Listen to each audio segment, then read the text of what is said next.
I never thought my 22-year marriage would end at my daughter's graduation ceremony, but life has a cruel way of surprising you when you least expect it. My name is Sarah, and I'm about to tell you how the worst day of my life became the beginning of something extraordinary. Emma had worked so hard for this moment. 4 years at Stanford, countless late nights studying, and here she was about to receive her degree in biomedical engineering. As I sat in the uncomfortable folding chair, smoothing down my navy dress that I'd bought specifically for this occasion, I couldn't help but beam with pride. My daughter was everything I'd hoped she'd become and more. David sat beside me, but he might as well have been on another planet. His phone hadn't left his hand since we'd arrived, and the constant buzzing was starting to draw annoyed looks from other parents around us. I reached over and gently touched his arm. "Honey, can you please put that away? Emma's about to walk across the stage." He barely glanced up. "This is important, Sarah. The Henderson deal is falling apart, and if I don't handle this now, we could lose millions." I bit back my response. David's real estate empire had grown exponentially over the past 5 years, but somewhere along the way he'd forgotten that some moments were more valuable than any deal. This was our only child's graduation, a milestone we'd never get back. When Emma's name was called, I stood and cheered louder than any parent there. She found us in the crowd and waved, her smile radiant under her cap and gown. David managed to look up long enough to give a half-hearted wave before diving back into his phone. After the ceremony, we were supposed to go to dinner at Emma's favorite restaurant, a little Italian place near campus where we'd celebrated every major milestone since she started college. But as we made our way through the crowd of graduates and families, David's phone rang again. "I have to take this," he said, stepping away without waiting for an answer. Emma appeared at my side, still glowing with excitement. "Mom, can you believe it? I actually did it." I wrapped her in the biggest hug, fighting back tears. "I'm so proud of you, sweetheart. You've worked so hard for this. Where's Dad?" I gestured toward where David stood, pacing back and forth with his phone pressed to his ear, his free hand gesticulating wildly. Emma's face fell slightly, but she quickly covered it with a smile. "The Henderson deal?" she asked. I nodded. Emma had grown up watching her father prioritize work over family, and while she'd learned to accept it, I could see the disappointment in her eyes. David returned 20 minutes later, his face grim. "Sarah, I have to go." "Go where?" "We're supposed to have dinner with Emma. There's a problem with the Henderson property. I need to fly to Chicago tonight or we're going to lose everything." "David, this is Emma's graduation day. Can't someone else handle it?" His jaw tightened. "No one else can handle a $40 million deal, Sarah. You of all people should understand that everything we have depends on my work." Emma stepped forward. "Dad, it's okay. We can celebrate another time." But it wasn't okay. I could see it in her eyes, and I was tired of watching my daughter pretend that her father's absence didn't hurt. "No," I said firmly, "this is not okay. Emma has one graduation from Stanford, David. One. Your deal can wait a few hours. My deal cannot wait, and I don't have time to argue about this." He pulled out his keys. "I'm taking the car to the airport. You can figure out how to get home." The words hit me like a physical blow. "You're leaving us here. How are we supposed to get home? Call a cab. Call your sister. I don't care. I have a plane to catch." With that, he turned and walked away, leaving Emma and me standing in the parking lot with hundreds of other families celebrating around us. I watched our Mercedes disappear into traffic, taking with it any illusion I'd maintained about my marriage. Emma slipped her hand into mine. "Mom, I'm sorry. Don't you apologize for him," I said, squeezing her hand. "This is not your fault, and I won't let his selfishness ruin your day." But inside, I was falling apart. 22 years of marriage, and this was how little I meant to him. Emma meant to him. I pulled out my phone to call a rideshare, but my hands were shaking so badly I could barely type. "Mrs. Davidson?" I turned to see a woman in a crisp black suit approaching us. She was perhaps 40, with short blonde hair and an air of quiet authority. "Yes? I'm Jennifer Walsh. I represent Walsh Industries. We've been hoping to speak with you." I frowned. "I think you have me confused with someone else. I don't know anything about Walsh Industries." Jennifer smiled. "You wouldn't, but we know quite a bit about you. Your maiden name was Hartwell, correct?" My blood ran cold. I hadn't used that name in over 20 years, and very few people knew my family history.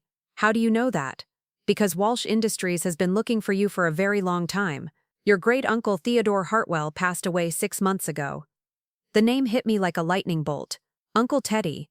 I hadn't seen him since I was a child, maybe 7 or 8 years old. My father had had a falling out with his uncle over something I never understood, and contact had been cut off completely. "I'm sorry to hear that," I said carefully, "but I don't understand what this has to do with me."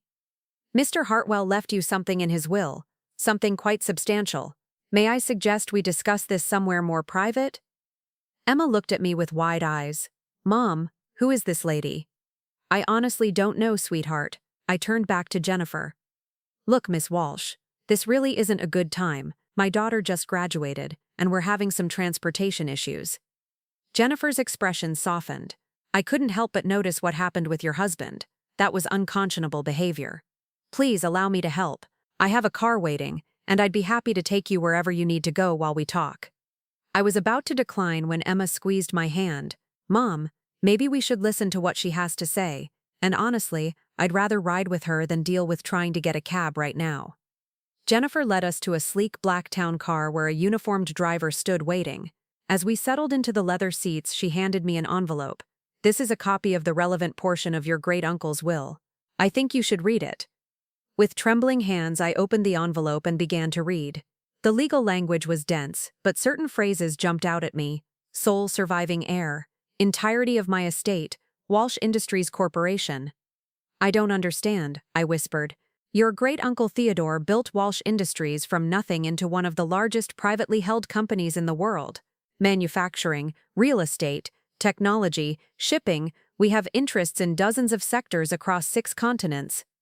Emma leaned over to read the document with me. "Mom, what does this mean?" Jennifer answered for me. "It means your mother just inherited a company worth approximately $12 billion. The car fell silent except for the hum of traffic outside. I stared at the papers in my hands, reading the same lines over and over again, but the words wouldn't sink in. "This can't be real," I finally managed. "There has to be some mistake." "There's no mistake. Your great-uncle spent considerable resources tracking down his family lineage after his own children died in a car accident 15 years ago. You are his closest living relative." "But why me? I barely knew him." "According to his personal notes, he remembered you as a kind, intelligent child who showed him genuine affection during your brief acquaintance. He also did extensive research into your life. He was impressed by your education, your volunteer work, and the way you raised your daughter despite having what he called an absent and selfish husband." I felt heat rise in my cheeks. He investigated my marriage. He wanted to ensure his legacy went to someone who would use it wisely and treat people with respect. Someone who understood the value of family and loyalty. Jennifer's voice was gentle. "I think recent events have demonstrated that you understand those values better than your husband does." The car pulled up in front of the Italian restaurant where Emma and I were supposed to have dinner with David. The irony wasn't lost on me. "I know this is overwhelming," Jennifer continued, "but there are some decisions that need to be made relatively quickly. The company has been operating under a board of trustees for the past 6 months, but according to the will, you need to officially assume control within 90 days of notification, or the entire estate will be donated to charity." Emma was staring at me with a mixture of excitement and disbelief. "Mom, are you okay?" I looked at my daughter, my brilliant, beautiful daughter who had just graduated summa cum laude and was about to start her master's program. I thought about David, probably sitting in first class right now, completely unaware that our lives had just changed forever.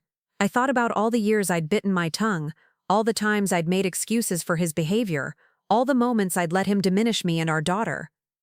"What would assuming control entail?" I asked. Jennifer smiled. "That's entirely up to you. You could maintain the current management structure and simply collect dividends, which would amount to several $100 million annually, or you could take a more active role. Your great-uncle's personal notes suggest he hoped you would choose the latter. I don't know anything about running a corporation. You have a master's degree in business administration from Northwestern, which you earned while raising a child and supporting your husband's career. You've managed the financial aspects of your household and your husband's business affairs for years. Most importantly, you have something that can't be taught: integrity." The driver opened my door and I realized I needed air to think clearly. Emma and I stepped out onto the sidewalk while Jennifer waited patiently in the car. "Mom, this is insane," Emma whispered. $12 billion? Are you sure this isn't some kind of scam?" "I don't know, sweetheart, but something about her feels legitimate." I looked down at the papers still clutched in my hands. Your great-great-uncle Teddy was my father's uncle. I remember visiting him once when I was little. He had this huge house with gardens that seemed to go on forever, and he let me pick strawberries from his greenhouse. What happened? Why did we lose touch? My father said Teddy was too controlling, that he wanted to run everyone's life, but looking back, I wonder if there was more to it. I remembered my father's struggles with money, his pride, his refusal to accept help from anyone. Maybe Teddy offered help that my father was too proud to accept. So what are you going to do? Before I could answer, my phone rang. David's name appeared on the screen. Sarah, where are you? I've been calling for an hour. You left us at Emma's graduation, remember? We found our own way. Look, I'm at the airport, and I've been thinking, maybe I was a little harsh. Why don't you and Emma fly out to Chicago tomorrow, and we can have a belated celebration dinner? I looked at Emma, who was rolling her eyes. This was David's pattern. Create a crisis, disappear to handle it, then offer a token gesture to smooth things over. David, we need to talk when you get back. Talk about what? Sarah, you're being dramatic. I had a business emergency. You left your daughter stranded on her graduation day. I left you with a cell phone and a credit card. Hardly stranded. The casual dismissal in his voice was like a slap. In that moment, something inside me shifted. 22 years of being diminished, of being treated like an inconvenience, of watching my daughter learn that her father's work would always come first. We'll talk when you get back, I repeated, and hung up. Jennifer had stepped out of the car and was approaching us carefully. Mrs. Davidson, I don't want to pressure you, but I should mention that there's a Walsh Industries jet at the regional airport. If you'd like, I could arrange for you and Emma to fly to San Francisco this evening so you can see the corporate headquarters and get a better sense of what you'd be inheriting. Tonight, the jet is fully staffed and ready to go whenever you are. You could be there in 2 hours, tour the facilities tomorrow, and be back home by Sunday evening. It might help you make a more informed decision. Emma grabbed my arm. Mom, let's do it. What do we have to lose? I thought about going home to our empty house, waiting for David to return from his latest crisis, pretending that nothing had changed. Then I looked at the papers in my hand and made a decision that would alter the course of our lives forever. All right, let's go see what Uncle Teddy built. The Walsh Industries jet was unlike anything I'd ever seen. The cabin looked more like a luxury hotel suite than an airplane, with cream leather seats that converted to beds, a full kitchen, and even a small office area. Emma was trying to play it cool, but I could see her taking pictures when she thought no one was looking. As we settled in for takeoff, Jennifer handed me a tablet loaded with information about Walsh Industries. The scope of the company was staggering: manufacturing plants in 12 countries, a shipping division with over 200 vessels, technology companies developing everything from medical devices to renewable energy systems, real estate holdings in major cities around the world. How did one man build all of this? I asked. Your great-uncle was a visionary, but more than that, he understood people. Every company we acquire, we improve the working conditions and benefits for employees.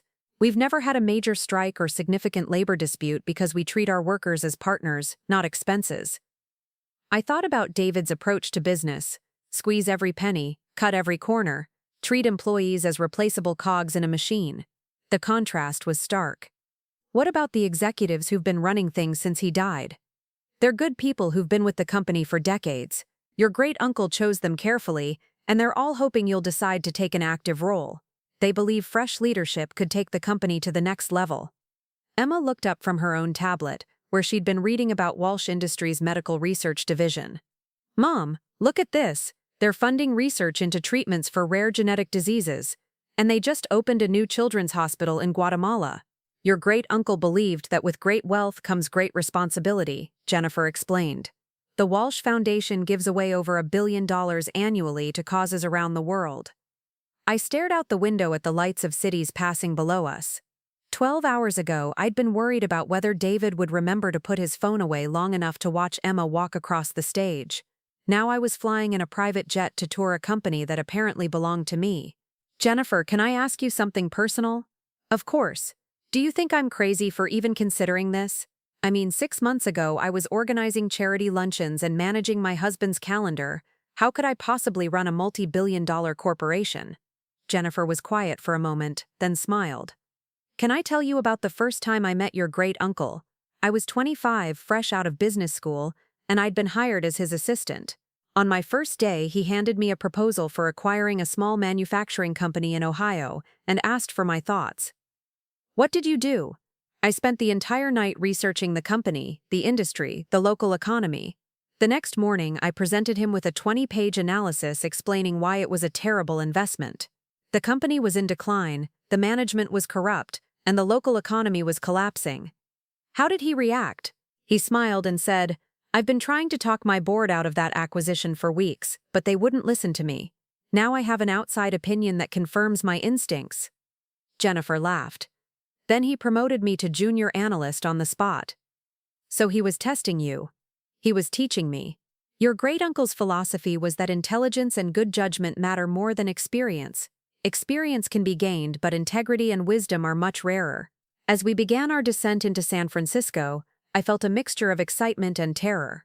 Whatever I decided over the next few days would change everything, not just for me but for Emma as well. The Walsh Industries headquarters took up an entire city block in downtown San Francisco. Even at night, the building was impressive, 42 floors of glass and steel reaching toward the stars. Jennifer led us through a private entrance into an elevator that required a special key card. "Your great-uncle's office is on the top floor," she explained as we rose smoothly upward. "It's been preserved exactly as he left it, per the instructions in his will." The elevator doors opened directly into what could only be described as a penthouse office.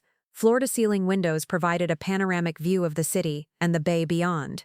The furniture was elegant but comfortable, and the walls were lined with photographs and awards spanning decades of business achievements. But what struck me most were the personal touches.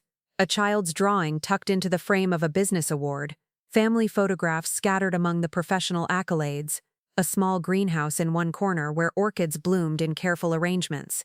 "He never forgot what was important," Jennifer said softly, noticing where my attention had gone. I walked to the massive mahogany desk and found myself staring at a framed photograph I recognized. It was me as a 7-year-old, standing in Uncle Teddy's strawberry greenhouse with juice staining my chin and a huge smile on my face. Next to it was a more recent photo, my college graduation picture that must have been taken from a newspaper announcement. "He kept track of us all these years. He never stopped hoping that someday your father would reach out. When that didn't happen, he began following your life from a distance. He was so proud when you graduated college, when you got married, when Emma was born." Emma had discovered another section of the office where awards and commendations from various charities and humanitarian organizations covered an entire wall. "Mom, look at all this. The Children's Hospital in Guatemala wasn't the only one. He built schools, funded disaster relief, established scholarship programs." I sank into the chair behind the desk, overwhelmed by the magnitude of what I was seeing. This wasn't just about inheriting money, this was about inheriting a legacy of making the world better. "I need to know something," I said to Jennifer. "What happens to all of this if I say no? What happens to the employees, the charitable work, the research projects?" Jennifer's expression grew serious. "According to the will, everything would be liquidated and the proceeds donated to various charities. It's not necessarily a bad outcome, but it would mean the end of Walsh Industries as a company. Thousands of jobs would be lost, ongoing projects would be canceled, and the personal touch that made your great-uncle's philanthropy so effective would disappear. So if I walk away, I'm not just giving up an inheritance, I'm destroying something that took a lifetime to build." I wouldn't put it quite that dramatically, but yes, that's essentially correct. I stood and walked to the windows, looking out at the city lights. Somewhere out there, David was probably just landing in Chicago, rushing off to save his precious deal. He had no idea that while he was choosing money over family, I was being offered the chance to oversee a legacy built on the opposite principle. "What would my role actually involve?" I asked. "Initially, you'd work closely with our existing management team to learn the different aspects of the business. Your great-uncle's note suggests starting with the foundation, the charitable arm of the company. It's the smallest division in terms of budget, but it might be the best place to understand his philosophy." Emma joined me at the window. "Mom, what does your gut tell you?" I thought about that question seriously. My gut told me that this was either the opportunity of a lifetime or the biggest mistake I could possibly make. But as I looked around the office at the evidence of a life spent building something meaningful, I realized something else. I was tired of being small, tired of making myself smaller to accommodate David's ego, tired of watching my brilliant daughter learn that women were supposed to step aside and let men make the important decisions. I want to try, I said quietly. I want to at least try. Jennifer smiled. I was hoping you'd say that. There's something else you should see.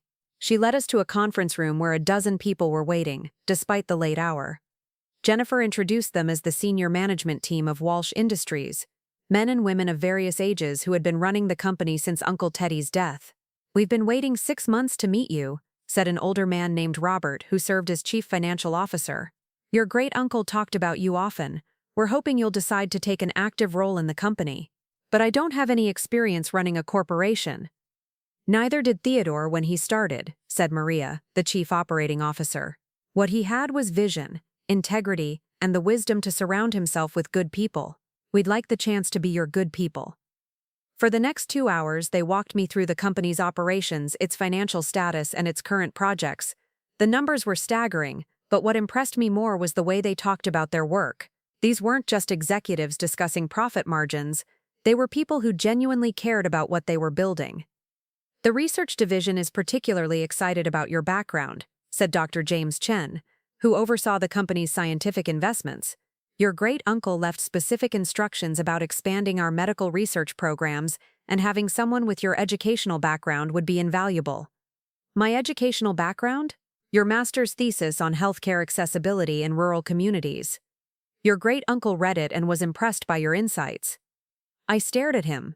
How did he get a copy of my thesis? Jennifer cleared her throat. Your great-uncle was very thorough in his research. He wanted to understand not just who you were, but how you thought.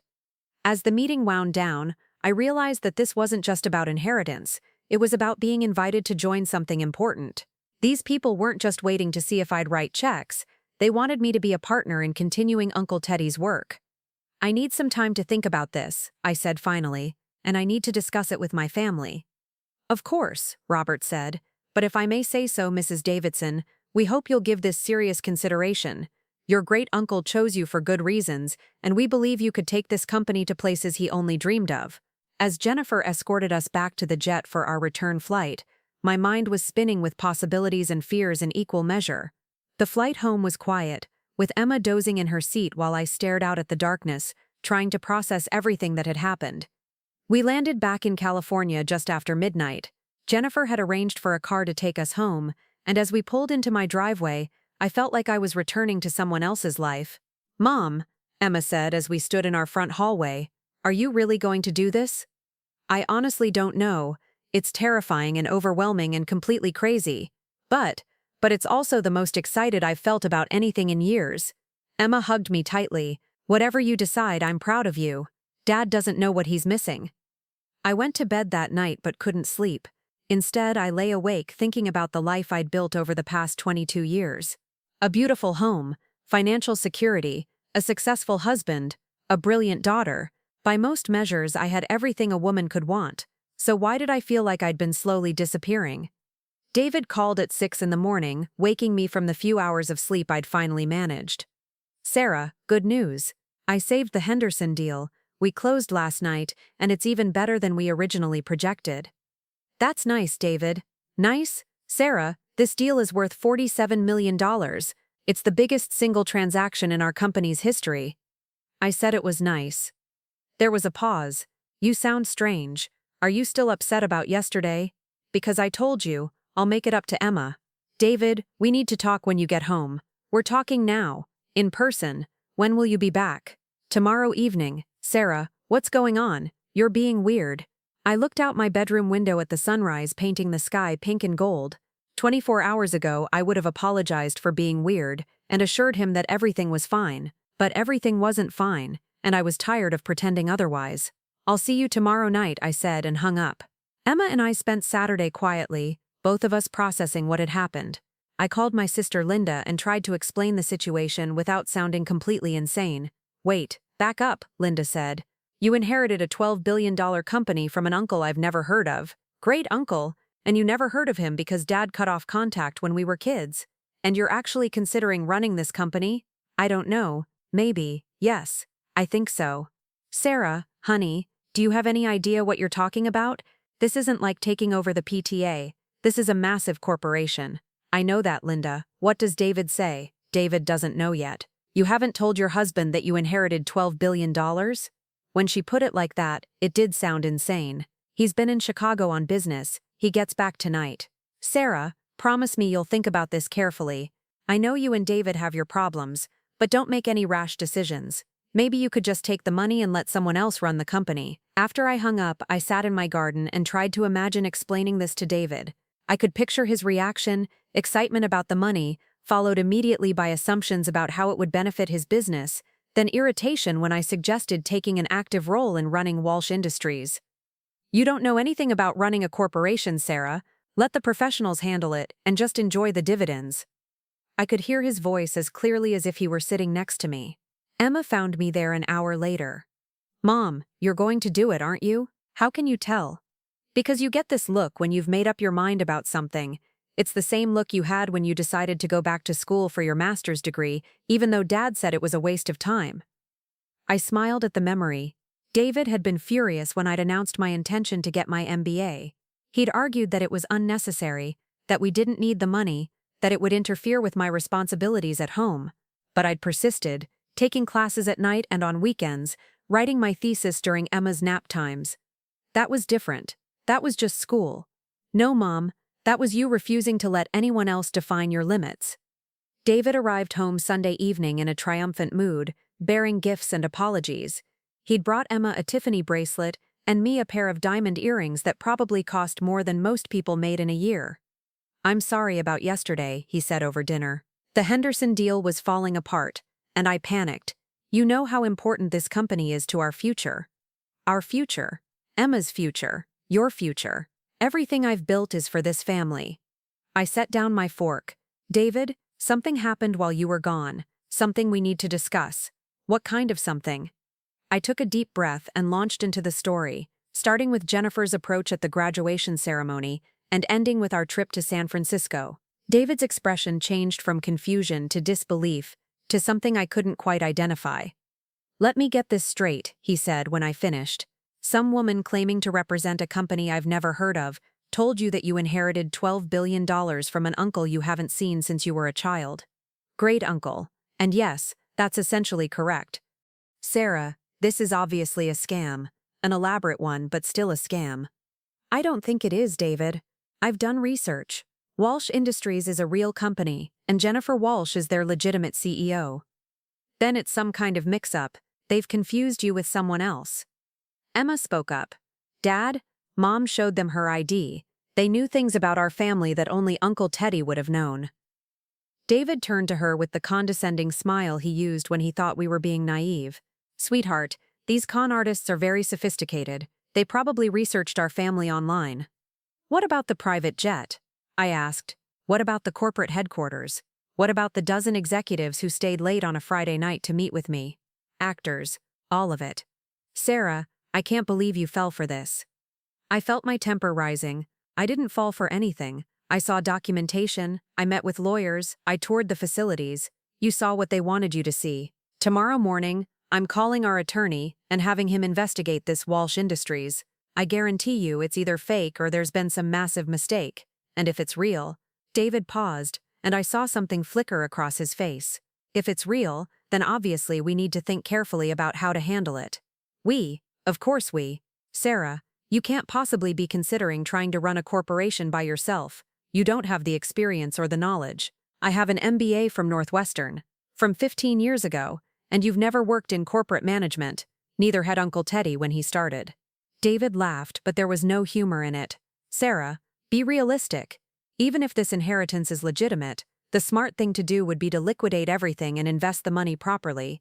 $12 billion in conservative investments could generate $400 to $500 million annually with no risk. And what about the jobs? The charitable work? The research projects? What about them? That's not our responsibility. I stared at my husband of 22 years and realized that I was looking at a stranger. It would be my responsibility. Uncle Teddy left this to me, not us. David's expression hardened. Everything you inherit during our marriage becomes community property, Sarah. If this inheritance is real, it belongs to both of us. There it was. Not excitement for me, not pride in my family's legacy, not curiosity about the possibilities, just calculation about how much he could control. I need some air, I said, standing abruptly. Sarah, don't walk away from this conversation. I'm not walking away, I'm taking a break before I say something I can't take back. I went out to the garden and called Jennifer. She answered on the first ring despite the late hour. Mrs. Davidson, how are you feeling about everything? Overwhelmed, and my husband thinks it's all a scam. That's not uncommon. This is a lot to process, and it challenges people's assumptions about how the world works. Jennifer, I need to ask you something directly. If I decide to accept this inheritance, what kind of support would I have? I meant what I said about not knowing how to run a corporation. You'd have all the support you need. Your great-uncle anticipated this concern, and he arranged for a comprehensive transition program. You'd work closely with our existing management team. You'd have access to the best business consultants in the world, and most importantly, you'd have time to learn without pressure. What about my family, my marriage? Jennifer was quiet for a moment. Mrs. Davidson, I'm not a marriage counselor, but I can tell you that your great-uncle faced a similar choice early in his career. He had to decide between building something meaningful and maintaining relationships with people who wanted to hold him back. What did he choose? He chose to build, and he never regretted it, even though it cost him some relationships along the way. After I hung up, I sat in the garden for another hour, thinking about choices and consequences. When I finally went back inside, David was waiting in the living room with his laptop open. I've been doing research, he said. Walsh Industries is real, and they did lose their CEO 6 months ago. But Sarah, even if this inheritance is legitimate, you need to think practically about this. Practically how? You could maintain a nominal role as chairman or something, collect the dividends and let the management team run the day-to-day operations. You'd be wealthy beyond imagination without any of the stress or responsibility. And if I want to take an active role? David closed his laptop and looked at me seriously. Then you'd be making a mistake that could destroy our family. How would my success destroy our family? Because running a corporation like that requires complete dedication. You'd be traveling constantly, working 100-hour weeks, dealing with problems and stress that you can't imagine. Our marriage wouldn't survive it. I realized that David wasn't worried about the stress destroying our marriage. He was worried about me changing, about me becoming someone he couldn't control. What if I think it's worth the risk? Then you'd be choosing a company over your family, the way you chose the Henderson deal over Emma's graduation. David's face flushed. That's completely different. That was one day, one deal. It wasn't one day, David. It's been every day for years. Every family dinner interrupted by phone calls. Every vacation cut short for business emergencies. Every milestone missed for some crisis that only you could handle. That's my job, Sarah. That's how I provide for this family. And this would be my job. This would be how I provide for thousands of families. We stared at each other across the living room, and I saw 22 years of marriage crystallizing into a single moment of choice. David would never support my decision to take an active role in Walsh Industries. He would undermine it, resent it, and ultimately force me to choose between my marriage and my opportunity. I need time to think, I said finally. How much time? I don't know. A few days, maybe longer. David stood up. Sarah, I love you, but if you're seriously considering this insanity, then maybe we both need to think about what we really want from our marriage. With that ultimatum hanging in the air, he went upstairs, leaving me alone with the biggest decision of my life. I didn't sleep again that night. Instead, I sat at my kitchen table with a legal pad, writing out the pros and cons of accepting Uncle Teddy's inheritance. The cons list was long and frightening. No experience, enormous responsibility, potential failure, marriage difficulties, completely changed life. The pros list was shorter but more compelling. Opportunity to make a difference, chance to honor Uncle Teddy's legacy, financial security for Emma's future, personal growth and challenge. At the bottom of the page, I wrote a single question: what would I regret more, trying and failing, or never trying at all? The answer came immediately and clearly. Emma found me there at dawn, still in my pajamas with coffee cups and crumpled papers scattered around me. Mom, did you sleep at all? Not really. Emma, I need to ask you something, and I need you to be completely honest with me. She sat down across from me. Okay, if I accept this inheritance and take an active role in running Walsh Industries, it's going to change everything. I'll be traveling, working long hours, dealing with enormous pressure. It might destroy my marriage to your father. Knowing all of that, What do you think I should do?" Emma was quiet for a long moment, considering her answer carefully. "Mom, can I tell you something I've never told you before?" I nodded. "When I was little, maybe 8 or 9, I used to watch you and Dad together, and I remember thinking that you seemed sad. Not all the time, but underneath everything else there was this sadness in your eyes." "Emma, let me finish. As I got older, I started to understand why. You made yourself smaller so Dad could feel bigger. You gave up things you wanted, so he could have what he wanted. You supported his dreams while putting yours on hold." Tears were forming in my eyes. I wanted to be a good wife and mother. You were an amazing wife and mother. But Mom, you were never just a wife and mother. You were always more than that, and I think Dad was threatened by your potential. "What are you saying?" "I'm saying that for the first time in my adult life, I see excitement in your eyes, real genuine excitement about something that's just yours. And if Dad can't support that, then maybe the problem isn't with your decision." An hour later, I called Jennifer and asked her to come to the house. When David came downstairs for breakfast and saw her sitting in our living room, his expression turned hostile. "Mr. Davidson," Jennifer said politely, "I'm pleased to finally meet you." "I wish I could say the same," David replied coldly. "I assume you're here to try to convince my wife to make a very foolish decision. Actually, I'm here to answer any questions you might have about Walsh Industries and your wife's inheritance." "I have just one question.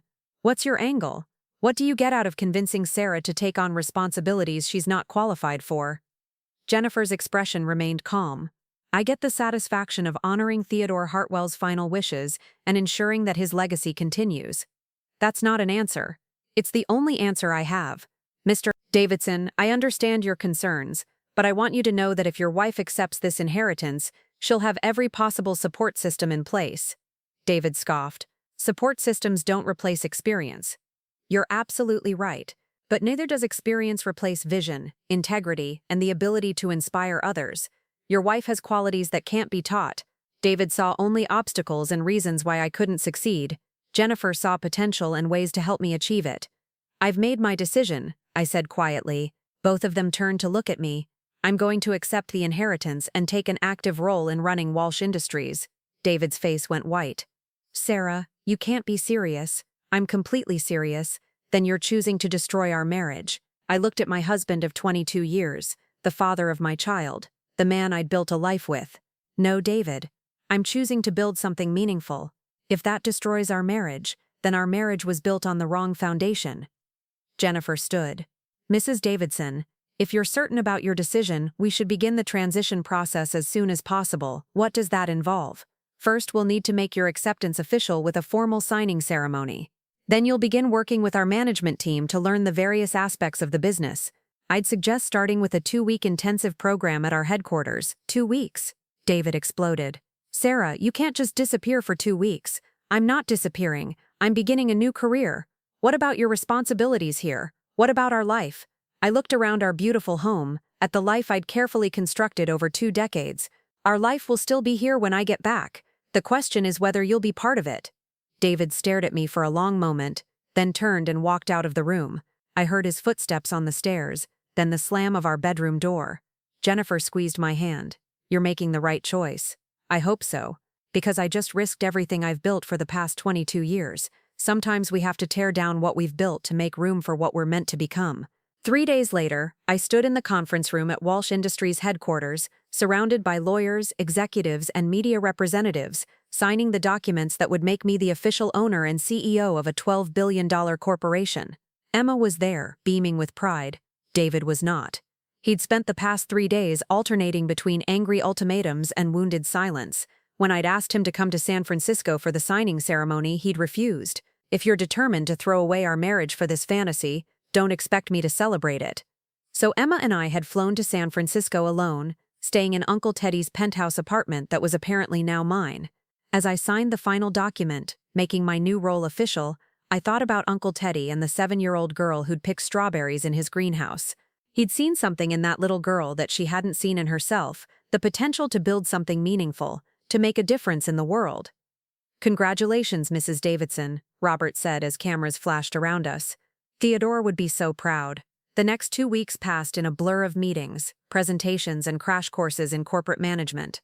I learned about manufacturing processes, shipping logistics, investment strategies, and international trade regulations. My brain felt like it was being stretched in ways it hadn't been since graduate school, and I loved every minute of it. The executives I'd met on my first visit became my teachers and guides. Maria taught me about operations management. Robert explained the financial intricacies of running a global corporation. Dr. Chen introduced me to the research and development programs that were developing breakthrough medical treatments. But it was the foundation work that truly captured my heart. Walsh Industries' charitable arm wasn't just writing checks. They were building schools in remote villages, funding medical clinics in underserved communities, and supporting research into treatments for rare diseases that pharmaceutical companies ignored because they weren't profitable enough. Your great-uncle believed that business should be a force for good in the world, explained Sarah Martinez, who ran the foundation. Every decision we make is filtered through the question of how it affects people's lives. I called David every evening trying to share my excitement about what I was learning, but the conversations were strained and brief. He answered my questions with monosyllables and never asked about my experiences. Emma, on the other hand, called every day, eager to hear about my adventures in corporate leadership. "Mom, you sound different," she said during one of our conversations. "Different how? Alive, like you've been asleep for years and you're finally waking up." When I returned home after the 2-week intensive program, David was waiting with divorce papers. "Sarah, I've tried to be patient, but this has gone far enough. You've made your choice, and now I'm making mine." I stared at the legal documents in his hands. "David, we haven't even tried to work this out." "Work what out? You've decided that running a corporation is more important than our marriage. There's nothing to work out. I've decided to pursue an opportunity that could change thousands of lives for the better. I hoped my husband would support that. Support you destroying our life for some fantasy about being a CEO? I realized then that David truly didn't understand. He saw my new role as a threat to his control over our life, not as an opportunity for me to fulfill my potential. "This isn't a fantasy, David. It's real, and it's important, and it's mine. Then you can have it, but you can't have it and have me too." I looked at the man I'd loved for 22 years and realized that love wasn't enough when only one person was willing to grow. Then I guess we're getting divorced.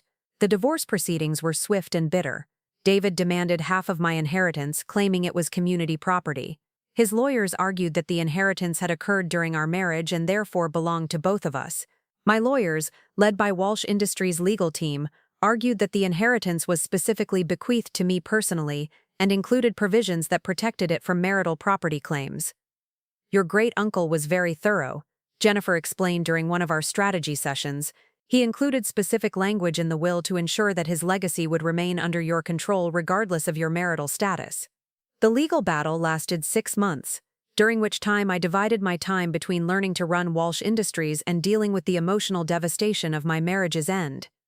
David fought viciously, attacking my competence, my character, and my fitness as a mother. He argued that I'd abandoned my family for money and power, that I was an unfit parent who was too distracted by business to properly care for Emma. Emma, now 22 and legally an adult, testified on my behalf. "My mother didn't abandon our family," she told the court. "She finally stopped abandoning herself." In the end, David received a substantial settlement, enough to maintain his lifestyle and expand his real estate business, but he didn't get control of Walsh Industries. The company, and the responsibility that came with it, remained mine. The day our divorce was finalized, I sat in Uncle Teddy's office, my office now, and looked out at the San Francisco skyline. I felt sad about the end of my marriage, but I also felt something I hadn't experienced in years: complete ownership of my own life. Emma knocked on my door. She'd graduated with her master's degree and had accepted a position with Walsh Industries' Medical Research Division. "Mom, are you okay?"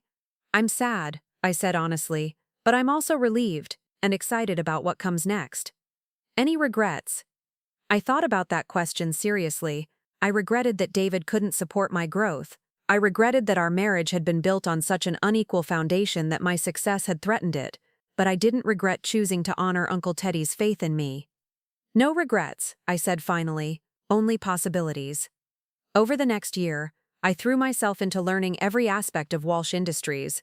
I traveled to our manufacturing plants in Asia, toured our medical research facilities in Europe, and visited the schools and hospitals we'd built in developing countries. Each experience taught me something new about leadership, about responsibility, and about the power of business to create positive change in the world. The company flourished under my leadership, not because I was a business genius, but because I brought something different to the role. I listened to employees, invested in their development, and made decisions based on long-term sustainability rather than short-term profits. Your approach is refreshing, Robert told me during my first annual review as CEO. Theodore built this company on the principle that taking care of people was good business. You've taken that philosophy and expanded it in ways he never imagined. We increased our charitable giving by 30%, launched new research initiatives into pediatric diseases, and implemented company-wide policies that made Walsh Industries one of the best places to work in America. But the most rewarding part of my new role wasn't the business success.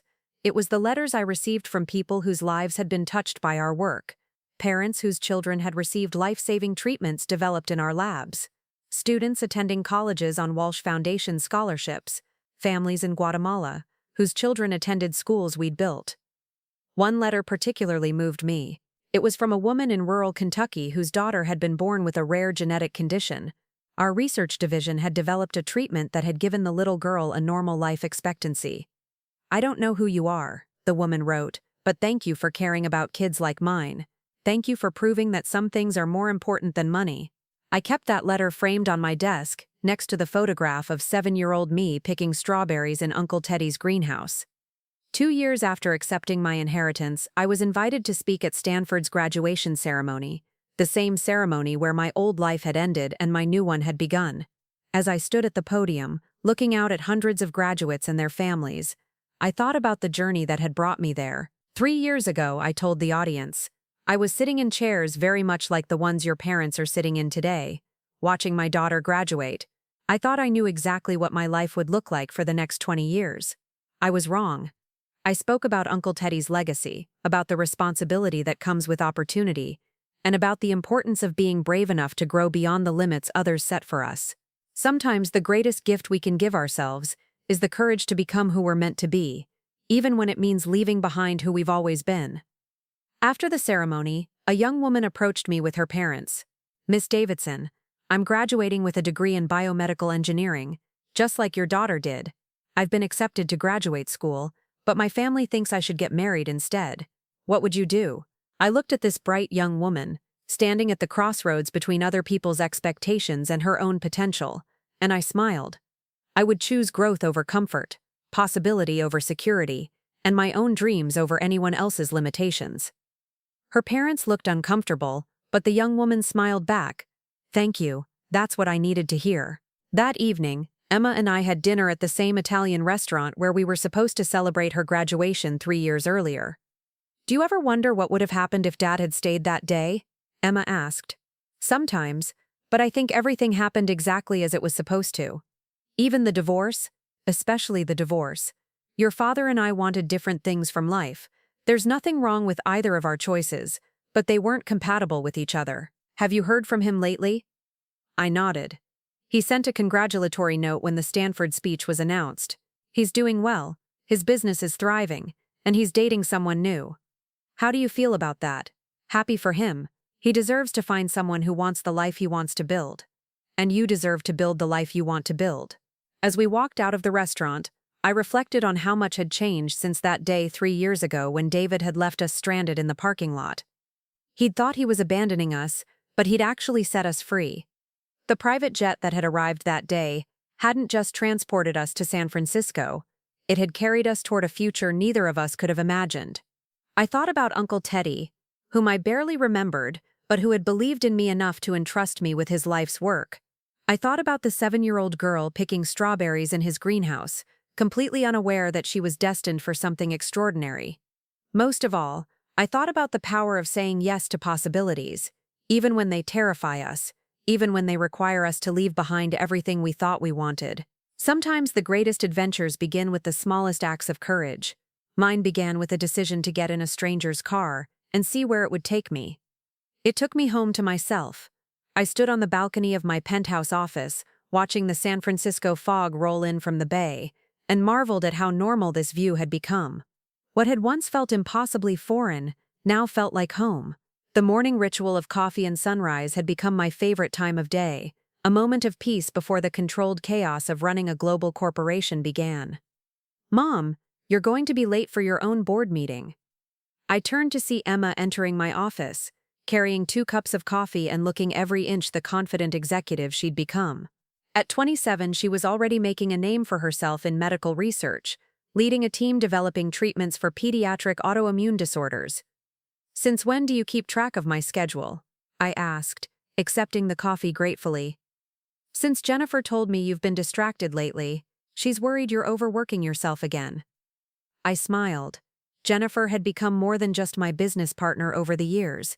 She was my closest friend and the sister I'd never had. She had an uncanny ability to read my moods and knew when I was pushing too hard. "I'm not overworked, I'm just thinking." About the Yamamoto acquisition, among other things. The Yamamoto acquisition was indeed occupying much of my mental energy. It was a Japanese pharmaceutical company with groundbreaking research into Alzheimer's treatment, but the cultural negotiations were delicate, and the financial stakes were enormous. Emma asked, settling into the chair across from my desk with the casual familiarity of someone who'd grown up in corporate boardrooms. I hesitated. The truth was, I'd been thinking about my personal life, or rather the lack thereof. 5 years into my role as CEO, I'd achieved more than I'd ever dreamed possible. Walsh Industries was thriving, our charitable work was expanding globally, and I'd found a sense of purpose I'd never known existed. But I was also lonely. "Your personal life," Emma said, reading my expression with the same uncanny accuracy Jennifer possessed. "Or more specifically, your lack of one." "I have a personal life. Work dinners and charity galas don't count, Mom." She was right, of course. Somewhere between learning to run a corporation and navigating my divorce, I'd forgotten how to exist as anything other than Sarah Davidson, CEO. The woman who'd once enjoyed quiet dinners, weekend hikes, and lazy Sunday mornings reading in bed had disappeared into boardrooms and business trips. "I'm fulfilled, Emma. Isn't that enough? Fulfillment and happiness aren't the same thing. You taught me that." Before I could respond, my assistant's voice came through the intercom. "Miss Davidson, the board members are assembled." "Tell them I'll be right there," I replied, then turned back to Emma. "We'll continue this conversation later." "We will," she said with the determined look she'd inherited from me. "Because I have news that might interest you." The board meeting focused on the Yamamoto acquisition, and the discussion was intense. Some board members were concerned about the cultural challenges of integrating a Japanese company into our American-based corporation. Others worried about the financial risk of such a large investment. The potential breakthrough in Alzheimer's treatment alone could revolutionize medicine, Dr. Chen argued. "This isn't just about profit, it's about potentially helping millions of people." "But if the integration fails, we could lose everything we've invested," countered Margaret Foster, our newest board member and a brilliant financial strategist I'd recruited from Goldman Sachs. I listened to the debate, weighing the arguments carefully. This was exactly the kind of decision Uncle Teddy had faced countless times, balancing financial prudence with the potential for meaningful impact. "What's your instinct telling you, Sarah?" asked Robert, who'd become my most trusted advisor over the years. "My instinct says the science is solid, the potential impact is enormous, and if we don't take this risk, someone else will. The question isn't whether we can afford to make this investment, it's whether we can afford not to." The vote was unanimous in favor of moving forward with the acquisition. After the meeting, I found Emma waiting in my office with Jennifer and an expression of barely contained excitement. "All right," I said, settling behind my desk. "What's this news you mentioned?" Emma and Jennifer exchanged glances, and Jennifer nodded encouragingly. "I've been offered a position," Emma said. "A really incredible position." "Where?" "Tokyo. Yamamoto Pharmaceuticals wants me to head their new pediatric research division. They reached out after seeing my work on autoimmune disorders." I felt my heart skip a beat. Emma had never lived more than a few hours away from me, and the thought of her being on the other side of the world was terrifying. "When would you start?" "That's the thing. They want me to start immediately, to help with the integration process. I'd be the liaison between their research teams and ours." I looked at my daughter, seeing the excitement in her eyes despite her attempt to appear calm and professional. This was the opportunity of a lifetime for her, and I wouldn't let my own fears hold her back. "Emma, that's wonderful. I'm so proud of you." "But, nothing. This is an incredible opportunity, and you'd be amazing at it. You're not going to try to talk me out of it." "Why would I do that?" Emma smiled. Because 5 years ago you nearly turned down the opportunity of your own lifetime because you were scared of the unknown. She was right. If not for her encouragement and Jennifer's persistence, I might have walked away from Uncle Teddy's legacy. Then I guess I owe it to you to be as supportive as you were to me. There's something else, Jennifer said quietly. The Yamamoto acquisition isn't the only reason their research director reached out to Emma. What do you mean? Emma blushed slightly. Dr. Hiroshi Tanaka, their head of research, and I have been corresponding professionally for about a year. Our work on pediatric treatments has some overlap. And personally? I asked, picking up on something in Emma's tone. We've become friends. Friends. Very good friends, Emma admitted. He's brilliant, kind, and he shares my passion for helping children with rare diseases. I looked at my daughter and realized she was glowing in a way I hadn't seen since she was a child. You're falling in love with him. I think I already have. The thought of Emma moving to Tokyo was daunting, but seeing her happiness made my decision easy. Then you absolutely have to take this position. You really mean that? I mean it, but I have one condition. What? I want to meet this Dr. Tanaka before you move halfway around the world. Emma laughed. Actually, he's coming to San Francisco next week for the acquisition negotiations. I was hoping you'd have dinner with us. I'd love to. After Emma left to start planning her move, Jennifer and I sat in comfortable silence, watching the city lights begin to twinkle as evening approached. You're handling this well, Jennifer observed. Am I? Because inside I'm terrified. That's how you know you're handling it well. You're putting Emma's happiness ahead of your own fears. Is it that obvious that I'm scared? Jennifer smiled. Only to someone who knows you as well as I do. But Sarah, Emma is an incredibly capable young woman. She's going to be fine. I know. It's just, she's been my anchor through all of this. The divorce, learning to run the company, everything. I don't know who I am without her nearby. You're Sarah Davidson, CEO of a $12 billion corporation who's transformed thousands of lives through her work. That's who I am professionally. But personally, you're a woman who's spent 5 years building something meaningful and is now free to explore what comes next. I considered Jennifer's words. She was right. With Emma launching her own career and my role at Walsh Industries well established, I was entering a new phase of life. The question was what I wanted that phase to look like. Jennifer, can I ask you something personal? Of course. Do you ever regret not getting married? Not having children? Jennifer was quiet for a moment. Sometimes, but I've learned that there are many ways to build a meaningful life. I have my work, my friendships, my travel. I have you and Emma, who've become family to me. But don't you get lonely? Everyone gets lonely sometimes. The question is what you do about it. What do you do about it? I remind myself that being alone and being lonely aren't the same thing, and I stay open to possibilities. That night, I couldn't sleep. I found myself thinking about the past 5 years and how much had changed. I'd gained confidence, purpose, and a sense of my own power that I'd never possessed before. But I'd also lost something, the ability to see myself as anything other than a CEO. I pulled out my phone and scrolled through my contacts, stopping at David's name. We'd maintained cordial relations since our divorce, mostly for Emma's sake, but we rarely spoke unless necessary. On impulse, I called him. Sarah? His voice was surprised but not unwelcoming. Is everything okay?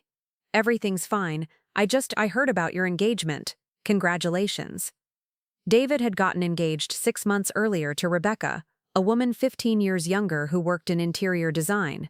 Emma had mentioned it in passing, and I'd been surprised by how little I'd felt about the news. Thank you. Rebecca's wonderful. She makes me happy. I'm glad. You deserve to be happy. So do you. I read about the Yamamoto acquisition in the Wall Street Journal. Impressive. Thank you. There was an awkward pause, filled with 5 years of unspoken history. David, can I ask you something? Sure. Do you think we could have made it work? If I'd been different, or if you'd been different? He was quiet for a long time. Sarah, I've thought about that question a lot over the past few years. And honestly, I don't think so. Why not? Because we wanted fundamentally different things from life. I wanted a traditional marriage where I was the provider and you were the supporter. You wanted to be a partner, an equal. Neither of those desires were wrong, but they weren't compatible. His honesty surprised me. Do you regret how things ended? I regret how bitter it got. I regret saying some of the things I said during the divorce. But I don't regret the ending itself. We're both happier now. You really think I'm happier? Sarah, you've built something incredible. You've changed thousands of lives, created jobs, funded medical breakthroughs. You've become the person you were always meant to be. But I think you've forgotten how to be human instead of just being a CEO. His words stung because they echoed my own fears. What do you mean? When's the last time you did something just for fun? When's the last time you went on a date, took a vacation that wasn't also a business trip, or spent an entire day without checking your email? I couldn't answer because I couldn't remember. Sarah, you've accomplished more than most people could dream of, but don't forget to live while you're busy changing the world. After we hung up, I sat in my apartment, Uncle Teddy's apartment really, which I'd never quite made my own, and took stock of my life. The space was beautiful but sterile, decorated by a professional who'd captured Uncle Teddy's taste but not my personality. I walked to the window and looked out at the city I'd come to love. Somewhere out there were thousands of people whose lives had been touched by Walsh Industries' work. Children attending schools we'd built, patients receiving treatments we'd funded, families lifted out of poverty by jobs we'd created. It was meaningful work, important work. But David was right. I'd forgotten how to exist outside of it. The next morning, I did something I hadn't done in years. I called my assistant and told her to clear my schedule for the day. "Clear your entire schedule?" she asked, clearly confused. "Everything that isn't absolutely critical. If the building isn't on fire, it can wait until tomorrow." I spent the day rediscovering San Francisco like a tourist. I walked through Golden Gate Park, browsed bookstores, had lunch at a sidewalk cafe where I people-watched instead of checking emails. For the first time in years, I let myself exist without agenda or purpose beyond simple enjoyment. It felt foreign and wonderful. That evening, I called Emma to tell her about my day. "You played hooky?" she asked, laughing. "Mom, I'm proud of you." It felt strange. Good, but strange. That's because you've forgotten how to be Sarah instead of just being the CEO of Walsh Industries. That's essentially what your father said when I talked to him last night. You talked to Dad. I called to congratulate him on his engagement. We ended up having a surprisingly honest conversation. About what? About choices and compatibility, and regrets. Emma was quiet for a moment. "Do you regret divorcing him?" "No. But I think I regret losing myself so completely in work that I forgot there's more to life than professional achievement. So what are you going to do about it?" I smiled at my daughter's directness. "I have no idea, but I think the first step is admitting there's a problem. The first step is admitting you deserve more than just professional fulfillment. You deserve personal happiness too." Hiroshi Tanaka arrived in San Francisco for the acquisition negotiations. Emma had described him as brilliant and kind, but she'd failed to mention that he was also devastatingly handsome in a quiet, intellectual way. We met for dinner at a small Japanese restaurant that Jennifer had recommended. "Dr. Tanaka, please call me Hiroshi," he insisted, was everything Emma had described and more. He was thoughtful, funny, and completely devoted to his research into pediatric diseases. "Emma has told me so much about your work with autoimmune disorders," I said as we shared sushi and sake. "Her research has been groundbreaking." "She is extraordinary," Hiroshi agreed, looking at Emma with obvious affection. "But she learned from an extraordinary mother." "I didn't teach her about medical research." "No, but you taught her about courage, about taking risks for important causes, about building something meaningful. These lessons shaped her approach to everything she does." I watched my daughter and this thoughtful man together and saw something I recognized: two people who were perfectly matched intellectually and emotionally. They challenged each other, supported each other, and shared a vision of how their work could make the world better. "Hiroshi," I said as the evening wound down, "I need to ask you something directly." "Of course. What are your intentions regarding my daughter?" Emma blushed. "Mom," but Hiroshi smiled and answered seriously, "I intend to love her, support her brilliant career, and hopefully someday marry her if she'll have me." "That's a good answer." "I hope so, because I was planning to ask your permission to propose." Emma's eyes went wide. "Were you really? I wanted to do things properly. Your mother's approval is important to both of us." I looked at these two young people so clearly meant for each other and felt a bittersweet combination of joy and loss. Joy because Emma had found someone worthy of her, and loss because my little girl was truly grown up now. "You have my blessing," I said, "but I expect to be involved in planning the wedding." "Actually," Hiroshi said, "we were hoping you might consider having the ceremony here in San Francisco so our colleagues from both companies could attend." "Are you asking me to host your wedding?" Emma leaned forward eagerly. "Would you? We know it's a lot to ask, but I would be honored." I interrupted. On one condition. What? You let me plan something spectacular. I've been a CEO for 5 years, but I haven't gotten to be mother of the bride yet. The next 6 months passed in a whirlwind of wedding planning, business negotiations, and personal revelations. The Yamamoto acquisition proceeded smoothly, with Emma serving as the perfect cultural bridge between our companies. Hiroshi moved to San Francisco temporarily to oversee the integration, giving him and Emma time to plan their future together. I threw myself into wedding planning with the same intensity I brought to business deals. I arranged for the ceremony to be held in the gardens of my penthouse, hired the city's best caterer, and worked with Emma to design a wedding that honored both her American upbringing and Hiroshi's Japanese heritage. But the most significant change was in my own life. David's words about forgetting to be human had taken root, and I began making deliberate choices to reclaim my personal life. I started taking painting classes on Saturday mornings. I joined a hiking group that explored the trails around San Francisco. I began hosting dinner parties in my apartment, filling the sterile space with laughter and conversation. Most importantly, I hired Dr. Amanda Chen, no relation to our Dr. Chen, as my deputy CEO. Amanda was a brilliant strategist who'd previously run operations for a major tech company, and her appointment allowed me to step back from day-to-day management and focus on long-term vision. You're delegating, Jennifer observed during one of our weekly lunches. I'm impressed. I'm learning that being indispensable isn't the same as being effective. Amanda can handle operations better than I can anyway. And what will you do with your newfound free time? I'm not sure yet, but I'm looking forward to finding out. 3 days before Emma's wedding, my life took another unexpected turn. I was in my office, reviewing final preparations for the ceremony, when my assistant announced that I had a visitor. He doesn't have an appointment, she said hesitantly, but he says he's an old friend. Send him in. I looked up to see a man in his early 50s entering my office. He was tall, distinguished, with salt and pepper hair and kind eyes behind wire-rimmed glasses. He looked familiar, but I couldn't place him. Sarah Hartwell, he said with a smile, or should I say Sarah Davidson? I'm sorry, do we know each other? We do, though it's been many years. I'm Michael Hartwell. Uncle Teddy was my grandfather. The name hit me like lightning. Uncle Teddy had mentioned having a grandson during our brief childhood acquaintance, but I'd assumed he died in the car accident that killed Uncle Teddy's children. Michael? But I thought the accident. I was away at college when my parents and sister died. I've been living in London for the past 20 years, working as a professor of international relations at Oxford. I stared at this man who was apparently my cousin, trying to process this unexpected appearance. Why are you here now? Because I wanted to meet the woman who's carried on my grandfather's legacy so beautifully. You've been following Walsh Industries? I've been following you. When grandfather left everything to you, I was initially hurt.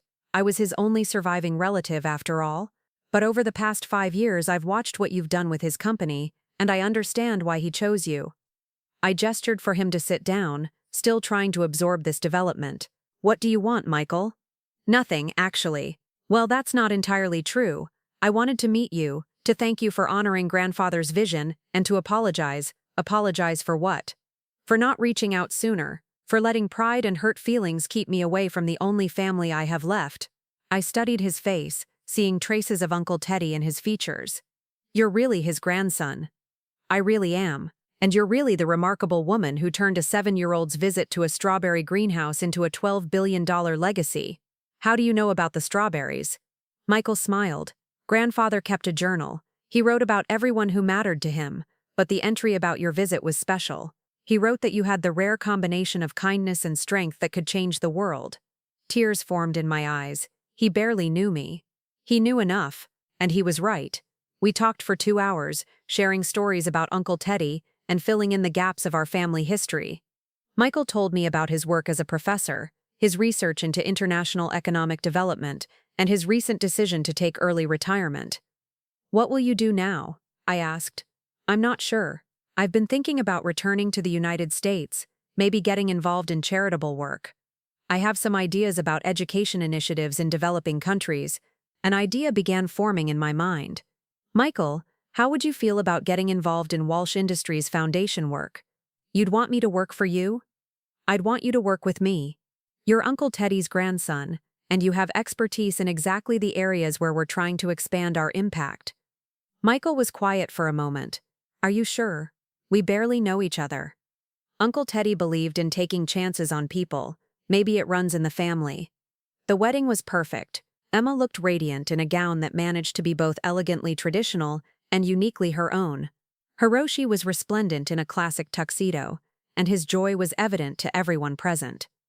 The ceremony took place in my penthouse garden as the sun set over San Francisco Bay. Emma and Hiroshi exchanged vows they'd written themselves, promising to support each other's dreams while building their own dreams together. I walked Emma down the aisle, thinking about the little girl who'd once needed me for everything, and the accomplished woman who now needed me only for love and encouragement. "I'm so proud of you," I whispered as we reached the altar.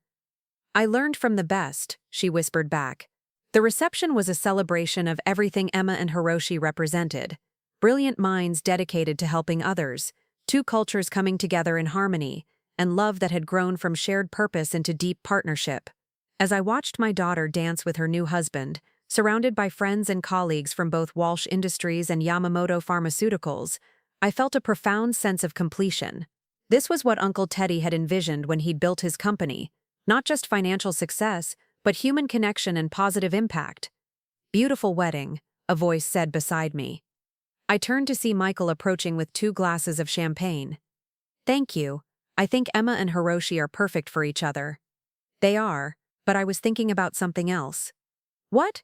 "This whole celebration represents everything Grandfather believed in. Business as a force for good, bringing people together across cultures, building something meaningful that lasts beyond any individual." I accepted the champagne and looked around at the assembled guests. He would have loved this, wouldn't he? He would have been so proud of Emma, of you, of everything you've built together. As the evening wound down and guests began to leave, Emma and Hiroshi came to say goodbye before departing for their honeymoon in Japan. "Thank you for everything, Mom," Emma said, hugging me tightly. "This was perfect." "You're perfect," I replied, "both of you." "We'll call you from Tokyo," Hiroshi promised, "and we'll see you in 2 weeks when we get back." After they left, I stood on my balcony with Michael and Jennifer, looking out at the city lights and reflecting on the evening. "So what's next?" Jennifer asked. "For Emma and Hiroshi?" "Tokyo, then back here to build their research program together." "I meant for you." I considered the question. A year ago, I would have immediately started planning the next business acquisition or charitable initiative. But tonight, I felt different. Complete in a way I hadn't experienced before. "I think," I said slowly, "it's time for me to start the next chapter of my own life." "What does that look like?" Michael asked. "I'm not sure yet, but for the first time in years, that doesn't scare me." As I said the words, I realized they were true. I'd spent 5 years building something meaningful professionally.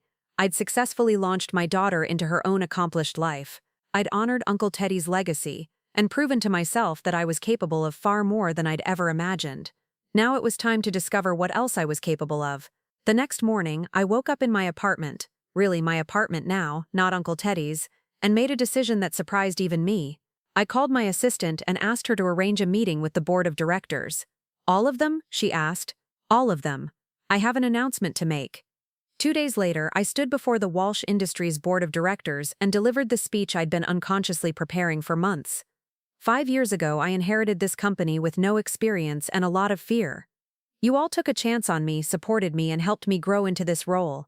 Because of your support, Walsh Industries is stronger than it's ever been. The board members looked puzzled by my formal tone, which is why I feel confident in announcing that I'm stepping down as CEO. The room erupted in surprised voices and concerned questions. "Let me finish," I said, raising my hand for silence.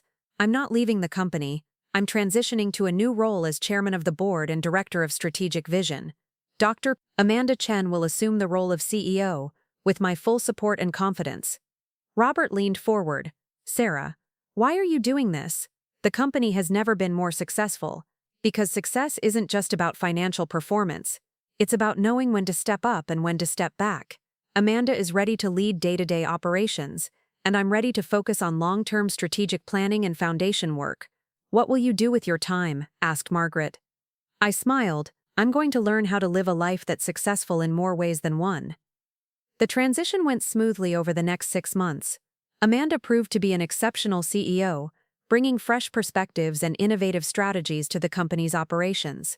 I remained deeply involved in strategic planning and foundation work, but I no longer carried the weight of daily operational decisions. For the first time in my adult life, I had time to discover who I was outside of my professional identity. I took that painting class seriously and discovered I had a talent for watercolors. I traveled, not for business but for pleasure, visiting art museums in Paris, hiking trails in New Zealand, and exploring ancient temples in Cambodia. I also began spending more time with Michael, who had indeed joined the Walsh Foundation as Director of International Development. Working together, we launched education initiatives in 12 countries and established a scholarship program that would send underprivileged students to universities around the world. "Grandfather would be amazed," Michael said during one of our planning sessions. "You've taken his vision and expanded it beyond anything he imagined." "We've expanded it," I corrected. "This is family work now." One evening, about 8 months after Emma's wedding, Michael and I were having dinner at a small bistro near my apartment. We'd been working on plans for a new medical clinic in rural Guatemala, and the conversation had moved from business to personal topics. "Can I ask you something personal?" Michael said. "Of course. Do you ever think about remarrying?" The question surprised me. "Why do you ask?" "Because you're an incredible woman who deserves to have someone special in her life. I have people in my life. I have Emma and Hiroshi, Jennifer, you, my friends from hiking group." "That's not what I mean, and you know it." I considered his question seriously. "I suppose I haven't thought about it much. The idea of dating at 50 seems daunting." "Why?" "Because I'm not the same person I was when I married David. I'm stronger, more independent, more sure of what I want from life. I don't know if I could compromise enough to make a marriage work." "What if you didn't have to compromise? What if you found someone who loved your strength and independence? Does such a person exist?" Michael was quiet for a moment, then reached across the table and took my hand. "I think he might." I looked at our joined hands, then at his face, and realized that something had been building between us for months without my conscious awareness. "Michael, I know it's complicated. We're cousins. We work together. We've both been through difficult relationships. But Sarah, I think I'm falling in love with you." My first instinct was to pull away, to remind him of all the reasons why this was impossible. But as I looked into his kind eyes, I realized that I'd been feeling the same way. "We're second cousins," I said quietly. "Distant enough to be legal, close enough to share family values. We work together. We work well together. I don't know if I'm ready for this." Michael smiled and squeezed my hand gently. "Then we'll take it slowly. No pressure, no expectations, just two people who care about each other seeing where it leads." That night, I called Emma in Tokyo to tell her about this unexpected development. "Michael, Uncle Teddy's grandson?" she asked, her voice carrying across the distance with excitement. "You're not shocked?"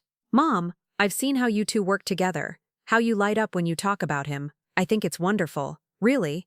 Really? You deserve someone who understands your work, shares your values, and appreciates your strength.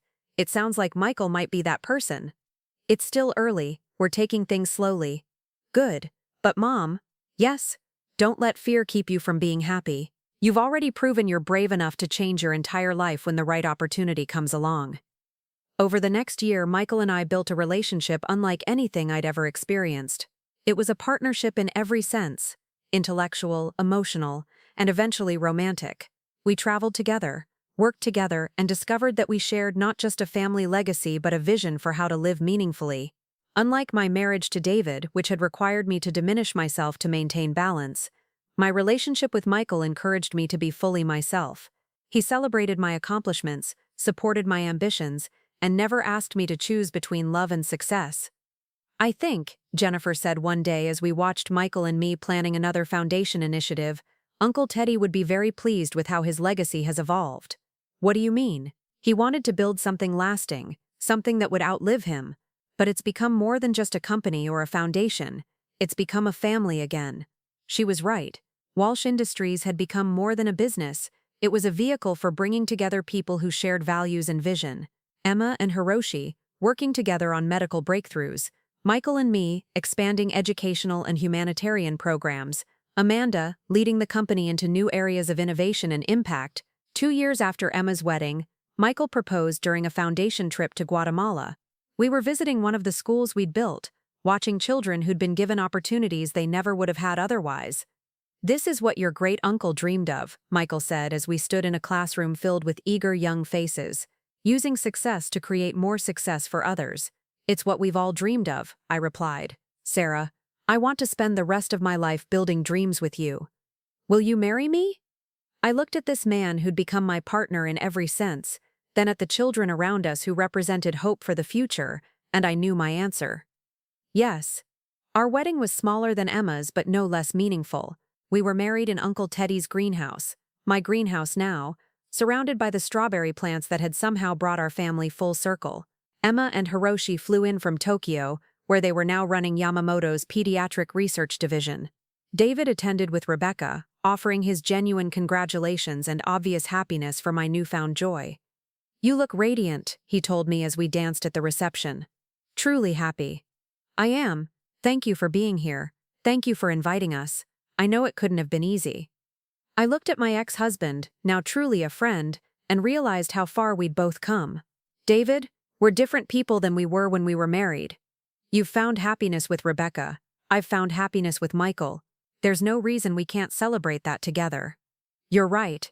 And Sarah, I owe you an apology." "For what?" "For never supporting your dreams when we were married. For trying to make you smaller instead of celebrating how magnificent you could be." We both made mistakes, but they led us to where we needed to be. As the evening ended and Michael and I prepared to leave for our honeymoon in Italy, I took a moment to look around at the assembled guests. Emma and Hiroshi, Jennifer and Amanda, David and Rebecca, colleagues and friends who'd become family.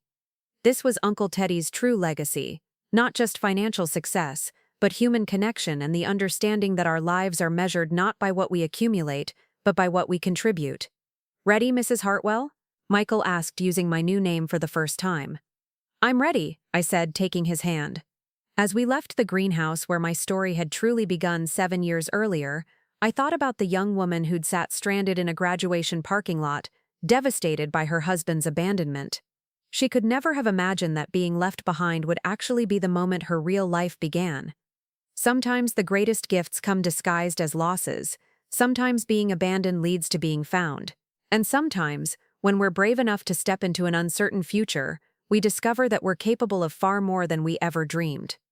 The private jet that had arrived that day hadn't just changed my circumstances, it had changed my understanding of what was possible. Now, as I began yet another new chapter with the man I loved, surrounded by the family I'd built and the legacy I'd inherited and transformed, I knew that Uncle Teddy's greatest gift hadn't been the company or the money. It had been the belief that one person, given the opportunity and the courage to grow, could change the world. And perhaps most importantly, that it's never too late to become who you're meant to be. The end.